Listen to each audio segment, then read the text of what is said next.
आपसे एक अनुरोध है महाराज जी, कोई भी सरकार ये कहती है हम सरकार बहुत बढ़िया चला रहे हैं, क्या आज बच्चे का बचपन छिन नहीं गया है क्या? कैसे आप बताओ। आज बच्चे पे इतना तो बर्डन है कि बच्चा स्कूल से घर को आता है वो खेल नहीं सकता। सही है। माँ बाप से ये कहता है, रोता है कि मैं अपने घर का काम करूंगा और स्कूल का काम करूंगा। अगर माँ कहेगी भी, बाप कहेगा भी कि भैया खेल लिया, तो बच्चा रोता है कि ना मैं पिटूंगा, कल को काम करूंगा। सवेरे को बच्चा गधा बन के जाता है, सही। गधा बन के। और आजकल तो ये स्थिति है कि 3 साल के बच्चे को स्कूल में डाल देते हैं। हाँ महाराज, बिल्कुल महाराज। तो ये सरकार में क्या जो लोग बैठे हुए हैं, मैंडेट लोग हैं, क्या वो इतनी बुद्धि नहीं रखते हैं कि वो ये देखें कि बचपन छिना हुआ है और देश का जो असली जो गहना है, असली जो हमारा हृदय, बचपन छीना है। पढ़ाई के नाम पर बच्चों का बचपन चला गया। और जब वो एग्जाम देते हैं तो पेपर लीक हो जाते हैं तो बच्चे आत्महत्या कर लेते हैं। क्यों? कि वो छोटी उम्र में ही पहुंच गए ऊपर और वहाँ उनका विकास इतना हुआ नहीं। इसलिए तो खेलना कूदना बहुत जरूरी है। महाराज मेरा आपसे एक विनती है कि आपकी आवाज लोकसभा में भी पहुंचेगी या विधानसभा में पहुंचेगी? क्या आवाज पहुंचाना चाहते हैं बताइए। इसी आवाज को कि एजुकेशन का स्तर सुधारा जाए, बच्चे का बचपन ना छीना जाए। बच्चे को का विकास जब ही संभव है कि जब उसका शारीरिक विकास भी हो और बाद में मानसिक विकास हो। सही है। आजकल बच्चों को 3 साल से इसलिए स्कूल वाले बुलाने लगते हैं कि 3 साल से ही फीस मिलना शुरू हो जाएगी। हाँ। पूरा खेल पैसों का है। खेल पैसों का है। पूरा खेल। और पैसे लेकर भी स्कूल कॉलेज बच्चों को संस्कारहीन बना रहे हैं। हाँ महाराज, मेरी आपसे बार बार ये विनती है। कोई भी अब जैसा बच्चा पहली बार स्कूल गया तब कोई भी बच्चा सिगरेट नहीं पीता, ठीक, कोई भी बच्चा दारू नहीं पीता, कोई भी बच्चा पराई लड़की बहन बेटी को नहीं देखता जब पहली बार स्कूल गया। लेकिन वही बच्चा जब पढ़ लिख के 12वीं और कॉलेज तक पहुंचता है तो वही बच्चा सिगरेट भी पीने लग जाता है, गांजा भी पीने लग जाता है, बहन बेटियों को छेड़ने लग जाता है। तो मेरा सवाल स्कूल वालों से ये है कि जब आपके पास बच्चा है, माँ बाप ने भेजा है, तो जब माँ बाप ने आपको बच्चा दिया तब बच्चा सिगरेट नहीं पीता था, तो स्कूल में रहते रहते आपने उसे संस्कार क्यों नहीं दिए? यदि वो सिगरेट पीने लगा तो जिम्मेदार कौन है? बोले स्कूल जिम्मेदार है। नमस्कार साहब। खुश रहिए जी। मेरी नौकरी नहीं लग रही है, इसकी वजह से मेरे हस्बैंड से थोड़ी मनमुटाव रहता है। आपकी नौकरी नहीं लग रही है तो आप क्यों लड़ती हो पति से? मैं नहीं लड़ती, मैं शॉपिंग करती हूँ, बोलते हैं मेरा पैसा खर्च करती हो। तो आप क्या शॉपिंग में पसंद करती हो खरीदना? कुछ नहीं, बस वही जो लड़कियों को पसंद होता है, कपड़े गहने यही सब। तो गहने मतलब सोना? सोना तो इतना नहीं रहता, कपड़े ही परचेज करती हूँ। तो कपड़े हर महीने अलग अलग, मतलब हर दिन के लिए अलग? ऐसा नहीं रहता। 365 जोड़ी नहीं है? कोई फेस्टिवल हुआ, कुछ भी हुआ। तो मतलब एक बार जो कपड़ा आप पहन लेती हैं त्योहार उत्सव में उसको दोबारा रिपीट नहीं करती? नहीं, ऐसा कुछ नहीं है। मतलब इनको ऐसा लगता है मैं फालतू खर्च करती हूँ, उससे थोड़ा मनमुटाव हो जाता है। इनको समझाइए, 2-3 हजार तो लेती हूँ। आप अपनी पत्नी को 5 हजार क्यों नहीं देते? नहीं देते हैं, पैसा देते हैं। पत्नी को कितना देते हैं? पत्नी को वही 6 से 7 हजार। 7 हजार देते तो हैं, वो कह रही है 3 हजार देते हैं। हमारे यहाँ तो ये परंपरा है कि पति जितना कमाता सारा पत्नी को दे देता था। तो आप सारा क्यों नहीं देते? गुरुजी कुछ इच्छाएं भी पीछे हमारे भैया बैठे, देखो वो कह रहे हैं कि हम सारा दे देते हैं अपनी पत्नी को। गुरुजी मेरी इच्छा है कि मैं कुछ अपने पैसे से कुछ जमीन वगैरह खरीदूं और अपना घर बनवाऊं। इसके लिए भी बोल रही हूँ बहुत दिन से, उसमें भी कोशिश नहीं कर रहे हैं। बहुत दिन से प्लान चल रहा है कि ले लें, लेकिन हो नहीं पा रहा। आप इतने महंगे कपड़े पहनोगी तो कैसे आदमी जमीन खरीदेगा? थोड़ा सस्ते कपड़े पहन लो। जी महाराज जी। पति के पैसे बचाओ, पर आपको अब कपड़े थोड़ा। कितने रुपया का सूट पहनती हो? साड़ी पहनती हो तो कितने रुपये वाली? 1 से 2000। 2000 की साड़ी? एक दो ऐसे रहता तो है। 500 वाली पहन लो जी। वो 500 वाली पहने के बताया सबको, करो कि 3000 की लाई हूँ, उसमें लिखा थोड़ी है कि 500 की है। क्या दिक्कत है? कोई दिक्कत नहीं। ऐसा है 2000 की साड़ी 500 के हिसाब से 4 आ जाएंगी। क्यों? वो 4 पहन डालो, सबको बताओ 3000 की है ये। जी और जिसको जितना बता, मैं ये कह दूं कि दुपट्टा 1000 का है तो आप बोलोगे ठीक है, मैं कह दूं ये 200 का है, इसमें लिखा थोड़ी है कि कितने का है। और कपड़े आजकल जल्दी कोई पहचान नहीं पाता। सस्ता पहनो, महंगा बताओ। स्टेटस भी मेंटेन रहेगा, बचत भी मेंटेन रहेगी। एक पंथ दो काज। नमस्ते प्रभु जी। नमस्ते महाराज, मैं एक्चुअली जापान से आया हूँ ना, मैं जापान में नौकरी करता हूँ। तो जापान कैसा है बताओ? जापान तो बहुत अच्छा है, लेकिन आपका भी बहुत चर्चा होता है जापान में। उधर एक इंडियन कम्युनिटी का मेला होता है ना साल में एक बार। तो पिछले बार आपके लिए आपके बारे में बहुत चर्चा हुआ। मुझे तो एक्चुअली काम घर उतना तो लोगों से मिलने नहीं होता, मिलता जुलता नहीं, ठीक है। तो आप वो जापानी लोगों के मुख से आपका नाम सुना। अच्छा, पता नहीं क्या है उन लोगों को आपके बारे में इतना इंटरेस्ट क्यों है, शायद इधर आते रहते। कथा सुनते हैं, हर दुनिया के हर देश के लोग कथा सुनते हैं और गौरी गोपाल भगवान की यहाँ वृद्ध माओं की अखंड रसोई की सेवाओं को देखते हैं, पूरी दुनिया देखती है। हाँ महाराज, वो लोग शायद इधर आते रहते हैं, इसीलिए उन लोग, तब से मेरे मन में एक ख्वाहिश है आपसे मिलना है, आपको पैर एक बार छू। मेरा प्रश्न ये था कि हर चीज़ के लिए जैसे कोई मोटिवेटर होता है, कोई गाइड करने वाला होता है जो उसको गाइड करता है उसके लक्ष्य को पहुंचाने में, तो आपके लिए ऐसा कौन रहा है जो आपको ऐसा मोटिवेट करता हो? हमारे शास्त्र, हमारी गीता, हमारी रामायण, हमारे वेद, हमारे पुराण, हमारे गुरुजन, हमारे माता पिता, इतने सारे गाइड तो हैं घर पे। हम सबको गाइड करने वाले हैं भगवान श्री कृष्ण। गीता में अर्जुन को क्या किया? मोटिवेट किया। अर्जुन बोले मैं नहीं लड़ूंगा। भगवान ने कहा क्यों नहीं लड़ेगा भाई, लड़। कर्मण्येवाधिकारस्ते मा फलेषु कदाचन स्वधर्मे निधनम श्रेयः परधर्मो भयावह। अपने धर्म का पालन कर, कहाँ भाग रहा? तो हमारे इसलिए आज के युवा गीता तो पढ़ नहीं रहे हैं, सनातन को जान नहीं रहे हैं, मनमाना आचरण कर रहे हैं, इसलिए बुद्धि हो गई है भ्रष्ट। और आज के लोग गलत दिशा में जाने लग गए, गीता रामायण सत्संग से दूर हो गए तो गलत दिशा में जाने लग गए। आप लोग भी सत्संग से नहीं जुड़ेंगी, कथाओं से नहीं जुड़ेंगी तो क्लबों में जा जाके लड़कियां लड़के नाच रहे हैं, मुंडी बदनाम हुई पेट नाच रहे हैं, रास्ता दारू पी रहे हैं, मांस खा रहे हैं। अब क्या ये सही रास्ता है आज के युवाओं का? इसलिए हम सबको मोटिवेट करने वाले भगवान हैं। मंडे, ट्यूसडे, थर्सडे और एकादशी का फास्ट क्यों रखते हैं?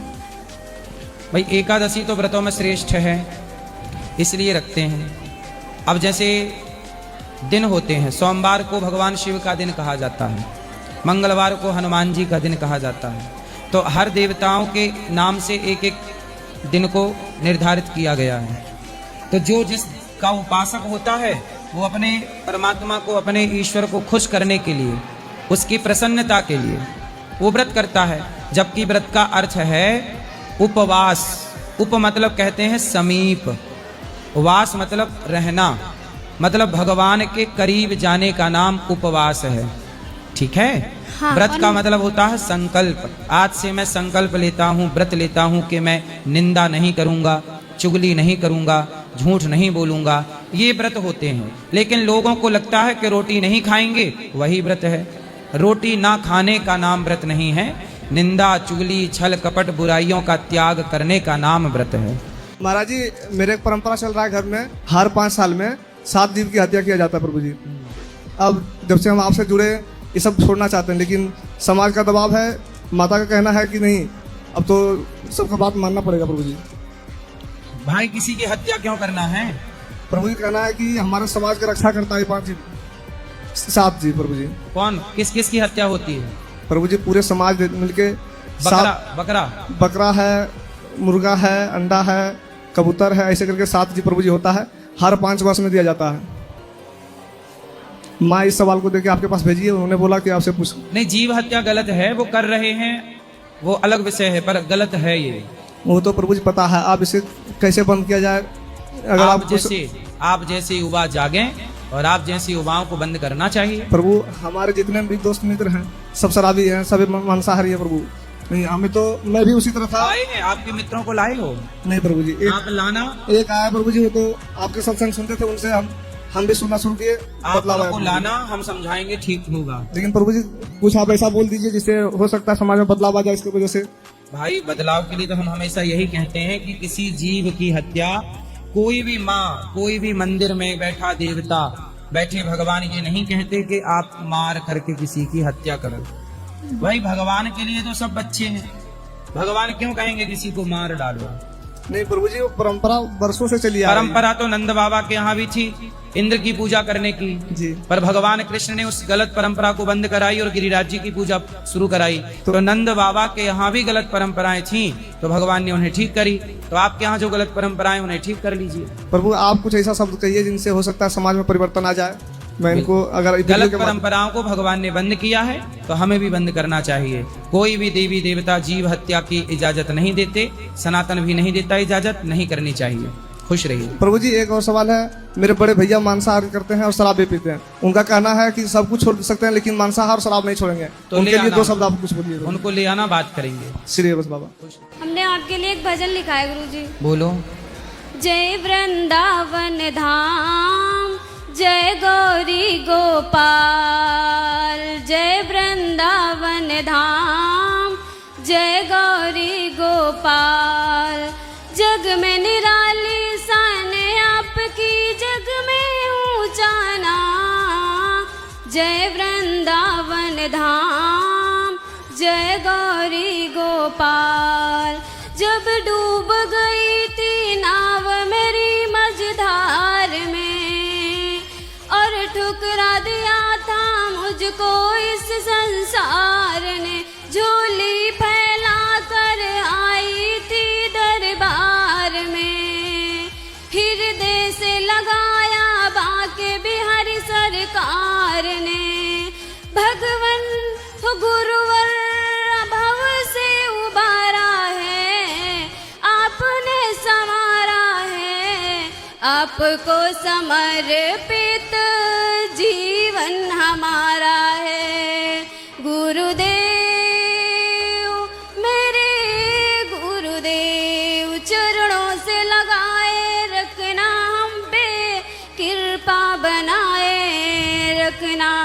आपके जीवन संघर्षों से शिक्षा हमने पाई है, ये जग साथ रहे न रहे गुरु कृपा सदा सहाय है। जब तक पीसे न पत्थर पे मेहंदी भी रंग न लाई है। ओ गुरुवर हो भगवन आप मेरे राम हैं, आप घन श्याम हैं, आप पीत मात सखा, आप चारों धाम हैं। गुरुदेव मेरे गुरुदेव, चरणों से लगाए रखना हम पे कृपा बनाए रखना। जय वृंदावन धाम, जय गौरी गोपाल। जग में निराली शान आपकी, जग में ऊंचा नाम। जय वृंदावन धाम। गुरु जी राधे राधे। बहुत सुंदर, बहुत सुंदर। अभी भारत के आम जापान गए थे तो जापान ने टेस्ट में फेल कर दिया तो भारत के आम वापस आ गए। भारत जापान के लोगों ने कहा आपके आम आप ही खाओ। क्यों? क्योंकि यहाँ पे इंजेक्शन लगा लगा के, हर चीज में दवाई डाल डाल के, उसकी जो नेचुरल टेस्ट है, नेचुरल उसके जो प्रोटीन विटामिन हैं वो सब नष्ट कर देते हैं। और जापान खान पान में समझौता नहीं करता, उसे कितना भी पैसा दो वो खान पान को ठीक रखता। हमारे भारत में सुना नहीं, लौकी में इंजेक्शन लगाया, रातों रात लौकी बढ़ गई, बाजार में बिक गई। हमारी सरकारें इस पर रोक नहीं लगाती, हमारे यहाँ मिलावटी दवाई है। जापान में क्या मजाल के कोई दवाई गलत दे सके, क्या मजाल के कोई फल गलत दे सके, वहां सब नेचुरल है। इसलिए भारत को भी इस विषय पर ध्यान देना चाहिए। हमारे भारत में मिलावटी दूध मिलता है, मिलावटी दही मिलता है, मिलावटी मिठाइयां मिलती हैं, हाँ या ना? सोचिए हम लोग मिलावटी घी, हमारे यहाँ शुद्ध घी नहीं मिलता। कितने ब्रांडेड घी पकड़े गए पर पैसा देके वो बाजार में फिर भी बिक रहे हैं। सरकारें ध्यान नहीं देती, मिलावटी खा खा के हमारे देश की आयु 60 साल रह गई है। आज भारत का प्रत्येक व्यक्ति 60-70 में ही मर रहा है। मृत्यु की आज व्यक्ति की आयु क्या रह गई है भारत में? 60-70 के अंदर ही मर जाता है। और जापान में ये बता रहे हैं 115-120 साल नेचुरल है वहां। नेचुरल है। क्यों? खान पान बेहतर है, वहां की गवर्नमेंट भ्रष्ट नहीं है, कोई भी चीज अलाउ नहीं करती खाने पीने की। हमारे यहाँ तो गलत चीजें भी बाजार में बिक रही हैं खाने की, कोई रोक टोक नहीं है। इसलिए हमारे यहाँ 60-70 में ही सब खत्म हो जाता है मामला। अब सोचिए कितना अंतर है। तो आप तो वहाँ का खान पान शुद्ध खाते हो तो आप भी 100 पार करोगे। मैं घर में वो दाल पका कर खाता हूँ, हैं? घर में दाल पका कर खाता हूँ। दाल? हाँ। तो वहाँ दाल शुद्ध मिलती है? वो दाल तो अमेरिका से आता है, वही दाल पका कर खाता है। जापान में कहीं से भी कुछ भी आएगा, पर वो अपना टेस्ट करता है, वो चेक करता है कि आपका वस्तु खाने पीने योग्य है, सही है तो लेगा, नहीं तो वापस कर देगा। अभी भारत के आम लौटा दिए जापान ने, नहीं लेंगे। हमारे यहाँ ही कुछ भी खाने की आज्ञा है, जापान में नहीं है। नहीं, ठीक है महाराज, नमस्ते, प्रणाम स्वीकार करिए। खुश रहिए, खुश रहिए। राधे राधे, प्रणाम गुरुजी। जी, मेरे अगर छोटे भाई बहन है, अगर वो गलत रास्ते पे जा रहे हैं, अगर हम उनको रोकने की कोशिश कर रहे हैं और वो नहीं सुन रहे और वो बोल रहे हैं कि हमें हमारी तरह से जीने दो, तो हमें क्या करना चाहिए? एज अ बड़ी बहन मुझे उनका साथ देना चाहिए या फिर उनको रोकना चाहिए, फिर वो जैसे जी रहे उनको वैसे करने देना चाहिए? आजकल क्या है, माई लाइफ माई चॉइस कह के बच्चे गलत रास्ते पर जा रहे हैं। यस। कि मेरी अपनी जिंदगी है, जीने दो, मेरी अपनी स्वतंत्रता है, जीने दो। भाई जीने के लिए कोई मना नहीं कर रहा है। जहां मर्जी हो वहां जाओगे तो सूप न खा की जहां मर्जी थी वहां गई तो नाक कटवा के आ गई कि नहीं? सही। जहां मर्जी है वहां जाने दो। रावण गया अपनी मर्जी से, सीता मैया को चुरा के ले आया, सर्वनाश हो गया कि नहीं?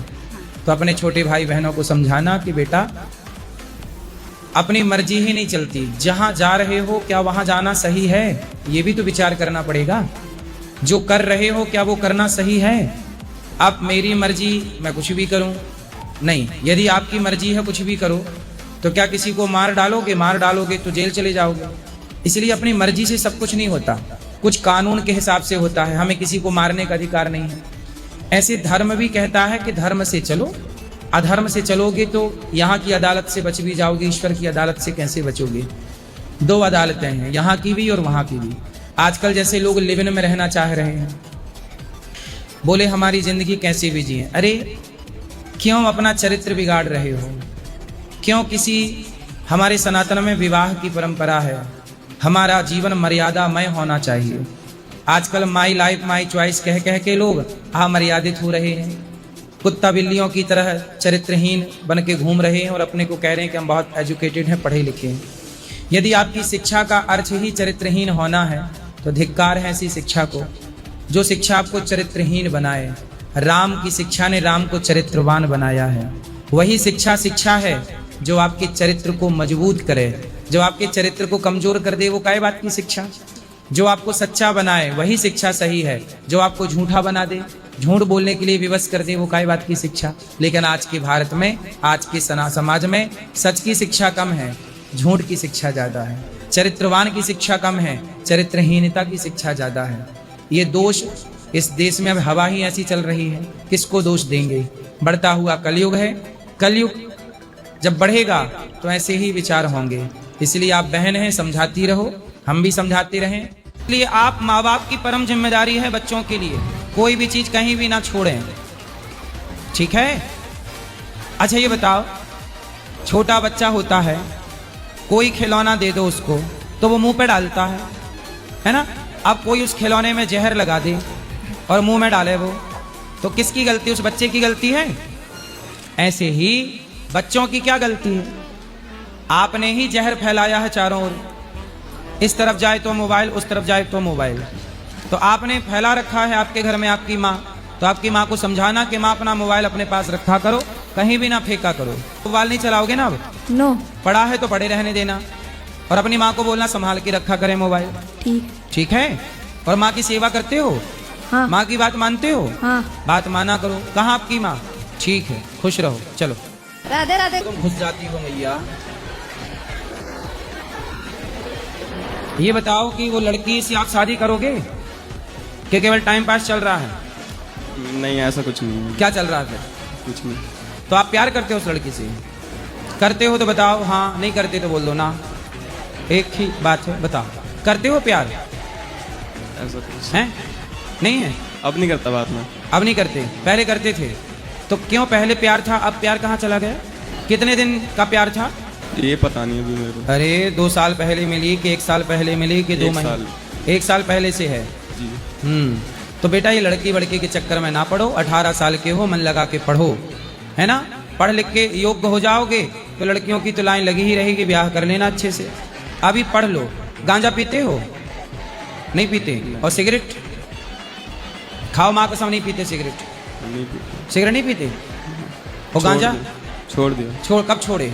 बहुत पहले। कितने दिन हो गए? बहुत पहले। तुम्हारी माँ ने तुम्हारा मलमूत्र धोया है, पाला पोसा है, आपको उंगली पकड़ कर चलाया है, उस माँ से प्यार नहीं हुआ? एक लड़की के चक्कर में आप भागे फिर रहे हो जो 1 साल पहले मिली। आपकी माँ आपको कितने साल पहले मिली? जन्म से। जन्म से।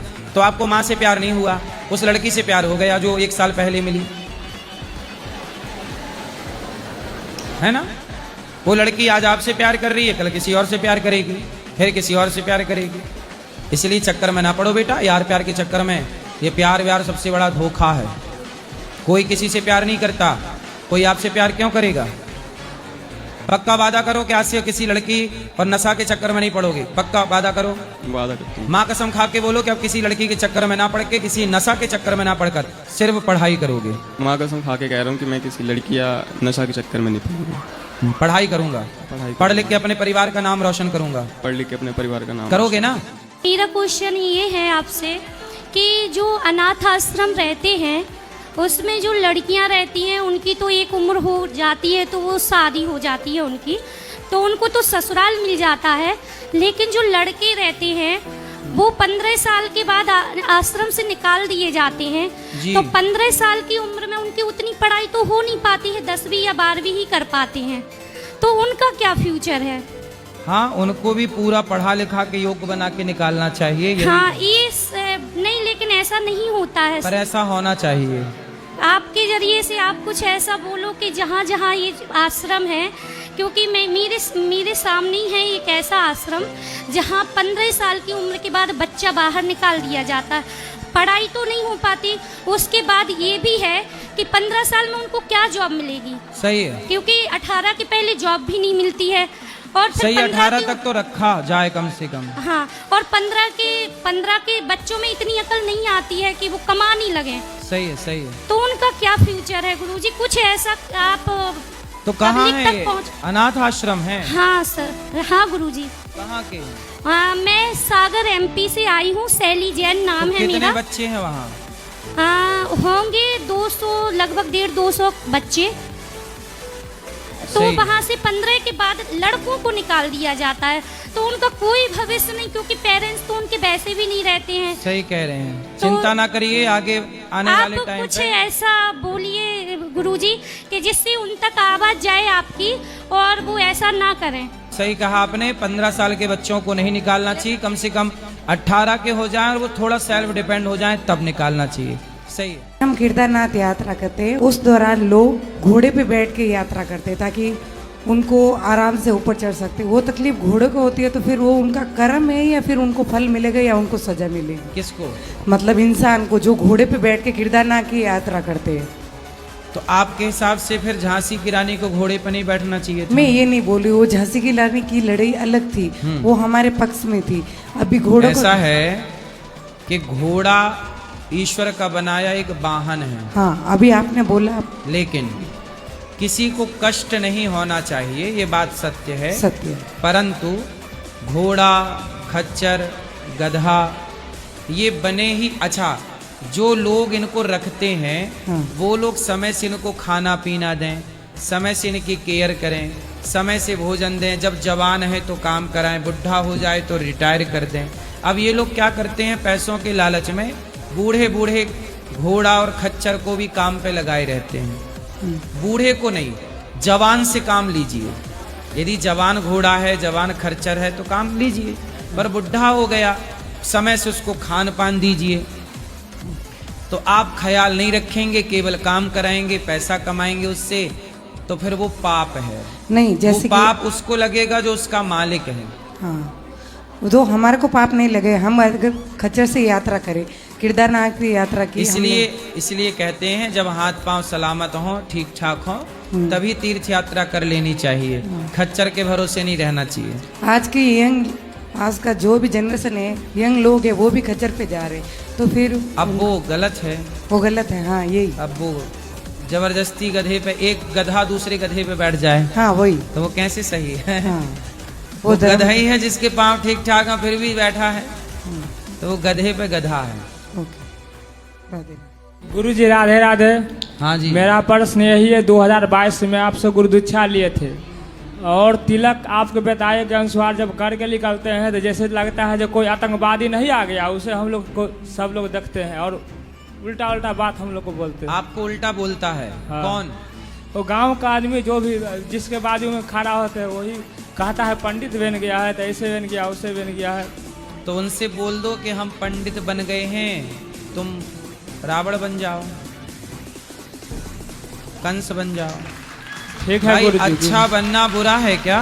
नहीं नहीं, तो आप अच्छे बने रहो और उनको बोलने दो। ठीक। बोले हम सही कर रहे हैं। आजकल दुनिया गलत है तो वो ये चाहते हैं कि मैं गलत हूं तो तुम भी गलत रहो। आप सही बनेंगे।